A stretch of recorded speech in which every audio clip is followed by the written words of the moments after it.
guys, so today we're doing another spring look and we're using the Louise Chapter 2 palette. So the first colour that I'm going in with is this deep red shade, and then I'm just taking this shimmer shade above it and we're going into the centre with that. Then I'm just taking this other shimmer shade. I was absolutely loving these, they were so sparkly. So we're going in with this slightly oranger kind of shimmer shade up here, and I'm putting this in the inner corner and we are just blending this all in.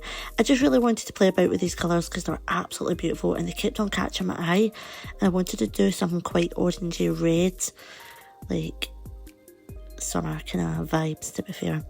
So yeah, we're just basically blending this all in, making sure it's nice and blended out. I'm going back and forth with the colours, just packing on that colour. These shimmers are absolutely incredible, by the way.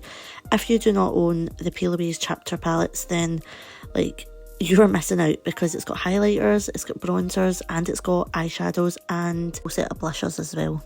I think that's it, to be fair, but there is lots in it. So I'm just going in with this lash. This is a Louise lash that was in a little trio. Then I'm just going in with a black eyeliner and we're just putting that in our waterline. I'm just taking that darkest red shade and I'm just going under the lower lash line with that, and I'm just slightly blending that out.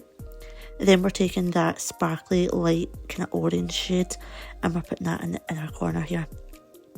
For the lip combo, I'm just going in with Peaches and Cream Praline. Then I'm taking Beauties Fomo lipstick, so it is a lot more nuder than I would usually go. It is quite light.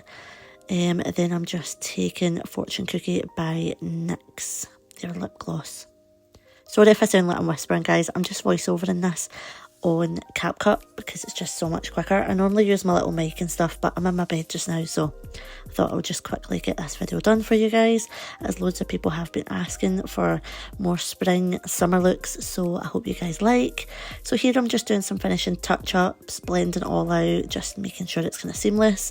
Try and keep these videos quite light and airy and not too long, because I know it can get a little bit boring, but I hope you guys love this look. It's fab for people with blue eyes. It just makes them stand out so much more. Taking a little bit of a kind of pearlescent pink highlighter and I'm just putting that in my brow bone, and this is the final look. I hope you guys love. Stay tuned for more and I'll see you guys very soon.